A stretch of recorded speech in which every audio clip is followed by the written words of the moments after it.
আসসালামু আলাইকুম প্রিয় বন্ধুরা, আমার দুপুরের খাবার চলে এলো আলহামদুলিল্লাহ। এখন আল্লাহ যদি চায় তো দুপুরের খাবার আরম্ভ করব। দস্তরখানাটা আগে বিছিয়ে নিলাম, এরপরে আস্তে আস্তে থালা সামনে নিলাম। এবার থালাটা ধুয়ে নিব ভালো করে। থালার সঙ্গে হাতটাও দুহাত ভালো করে ধুতে হয়, খাওয়ার আগে দুহাত ভালো করে ধুতে হয়, এটা সুন্নত। থালার পানি ভালো করে ধুয়ে থালার পানিগুলো ফেলে দিলাম স্লিপসে আশেপাশে। এবং এবার পানির গ্লাসটা নিলাম,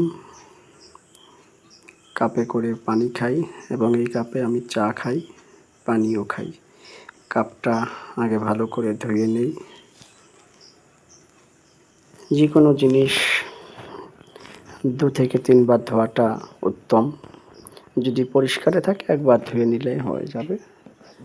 আর যদি দেখি না সকালে ধোয়া দুপুরে ধুচ্ছে, 2-1 বার ধুলি পরিষ্কার হয়ে যায়। এবার দেখি কি কি এসছে। প্রথমে ওপরে আছে গরুর মাংস আলহামদুলিল্লাহ। এরপরে আরেক থাকিতে কি পটল ভাজি দেখা যাচ্ছে। আরও কিছু দেখেন, আমার বিড়ালটা আমার কাছে এসেছিলেন। একটু পানি আগে ঢেলে নিলাম, এবার খাওয়াটা আরম্ভ করব একটু পরেই। আসলে মসজিদে ইমামতি করা হয় তো, এই জন্য খাবার ঠিক সময় মতো চলে আসে আলহামদুলিল্লাহ। আগে নুন খাওয়া সুন্নত, নুন নেই লবণ নেই তো, সেই জন্য একটু ঝোল চেক করলাম।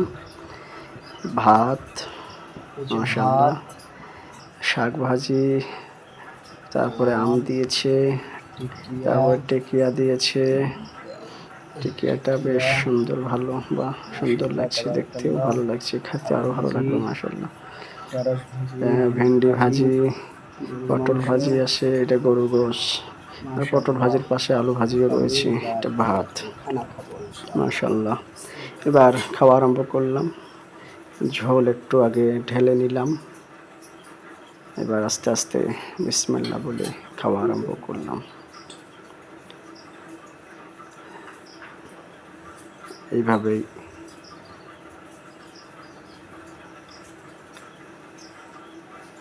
আল্লাহ চাই তো, রিজিকের মালিক আল্লাহ তো, এই জন্য সবসময় আল্লাহ পাকের শুকর আদা করা দরকার।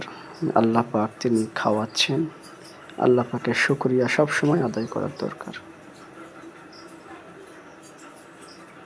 আল্লাহ পাক সবাইকে যাতে ভালো রাখে, সুস্থ রাখে। খাওয়ার সময় কথা বলতে নেই, সেই জন্য খাওয়ার সময় কথা বলিনি, পরে কথাগুলো আমি অ্যাড করেছি।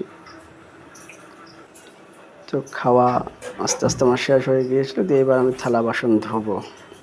পুরো সম্পূর্ণ ভিডিও দিতে পারিনি। আর আমার বিড়াল পাশে আছে, এরকম আরও 4-5টা বিড়াল আছে। থালা বাসন ধোয়ার জন্য এবার এলাম। থালা বাসন ধোয়ার জায়গাটা আমার ভিন্ন রকম, একটু পরে বুঝতে পারবেন কেমন জায়গাটা, ভিন্ন টাইপের জায়গা। ওই দেখেন কোথায়, দেয়ালটার ওপরে। আসলে কথা হচ্ছে এই যে দেয়ালটার ওপরে স্লিপসিটা টিফিনটা আছে, তো এই দেয়ালটা নতুন হয়েছে। ওই দিকের দেয়ালটা ছিল পুরাতন দেয়াল, আর ওইটাই দেয়াল ছিল আগে। আর ওই দেয়ালের এপারে ছিল ট্যাপটা, কিন্তু ওকে ওপরতলাটা বাড়ানোর কারণে দেয়ালটা এদিক দিয়ে পড়ে গিয়েছে, আর ওই সাইডের দেয়ালটা ভেঙে দেওয়া হয়েছে। ফলে ওই আপনার ট্যাপটা ওই সাইডে পড়ে গিয়েছে আর কি।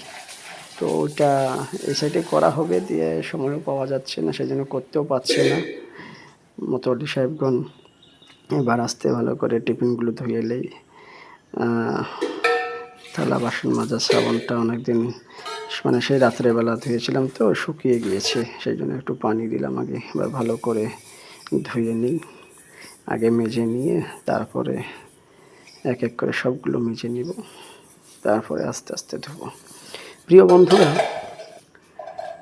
আল্লাহ পাক তিনি তো রিজিকের মালিক। তিনি সবাইকে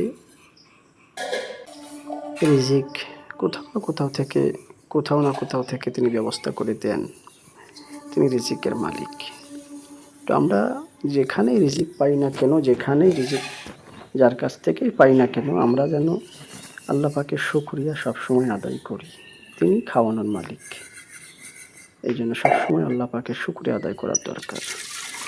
মাজা হয়ে গেলে এবার ভালো করে সবগুলো ধুয়ে নিই। পেপসিটা আগে ভালো করে ধুয়ে পানি নিয়ে টিফিনগুলো একটু পানি দিয়ে খুলে নিলাম। এবার ভালো করে কষলে ধুতে হবে, যাতে করে সেই মানে সাবুনের যে একটা দাগ থাকে, সেই দাগটা মানে সাদা পাড়া একটা দাগ হয়ে যায় শুকানোর পরে, সেই দাগটা যাতে না থাকে। কষলে ধুয়ে দিলে সেই দাগটা থাকে না। এগুলি সাবুন দিয়ে ধোয়ার পরও কষলে ধুতে হয়। এই সাবুনের সেই দাগটাও আর উঠে যায়, সেটা আর সাদা পাড়া থাকে না, এটা উঠে যায়। তো এক এক করে থালা বাসন ধোয়া হলো, বিড়ালটা ধুয়ে দিলাম, সাবানটা মধ্যে বেরিয়েছিল। তো আলহামদুলিল্লাহ থালা বাসন ধোয়ার কাজ কমপ্লিট। এবার টিফিনগুলো টিফিনের জায়গায় রাখবো। তো প্রিয় বন্ধুরা, এবার টিফিন নিয়ে এই যে বিড়াল, এটা আর একটা বিড়াল এসছে। এই বিড়ালটা আমার কাছে থাকে না, এটা অন্য বিড়াল চলে এসে খাওয়ার টাইমে। এবার একে একে টিফিনটা এখানে রেখে দিলাম, থালা বাসন আর স্লেপসিটা ভেতরে রাখবো।